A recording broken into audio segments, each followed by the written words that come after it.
Hi guys, this is the third in my little three-part series on hacks and modifications I've been making to my Kallax units to try to improve their stability and safety.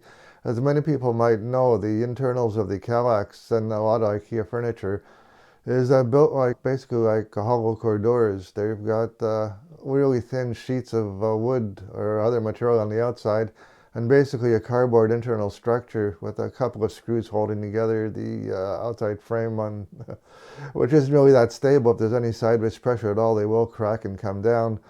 Now, in this case, I'm going to add a supporting structure to the internal shelves because there is a righter way and a not so righter way to assemble them. And also try to weigh a shelf of records to just how much weight you're putting on each shelf. It's reading at 43.4 pounds.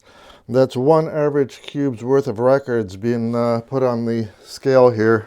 Let me spin you around to my shelf here, and I'll show you how they are assembled.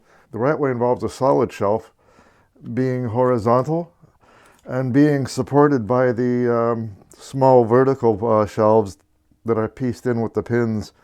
The not so righter way, okay, I've come around to another cabinet. The not so righter way, and this is the way many people do orient their smaller Kallax units.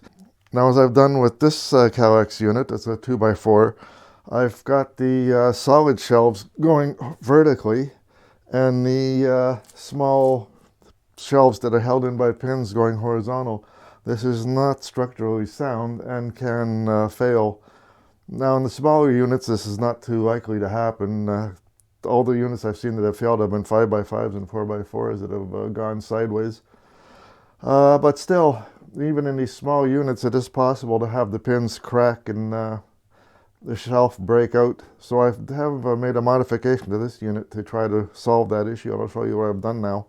What I've done in this case is I've cut some sheets of 1/4 inch, I guess it's particle board or press board. It was the cheapest stuff I could find at the store, to be about 1 foot wide and 13 and maybe 1/4 inches tall. Each shelf had to be measured individually because they were all different.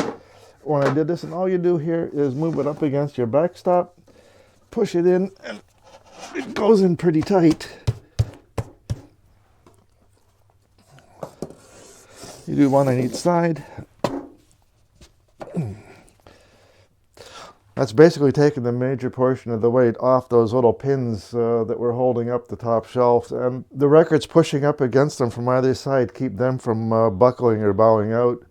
So now you just put all your records back in wherever they went. Now, since I made the pieces of wood 1 foot wide, they're about the same size as the records, so they fit right up against the standoff I've put at the back there to keep the records all even. There you have it, records are back in place. The two pieces of board put on the sides take up the space of maybe 2 albums, so you're losing a total of about 8 albums out of the bottom storage shelves, putting in the 8 supports in there, but it is much safer now and it's less likely to have any sort of catastrophe occur or any cracking or other silliness that might happen from those little pins cracking. As I said, this is the final of the 3 parts of my modifications of the Kallax units. After this, we'll be returning to more normal vinyl and music related topics and maybe even a room tour. The room is just about finished. I potentially have one more measurement video to make. I found a really surprising result when I anti-vibration pads in on my subwoofer. They were very unexpected. Anyway, song bye-bye and see you around on the tube thing.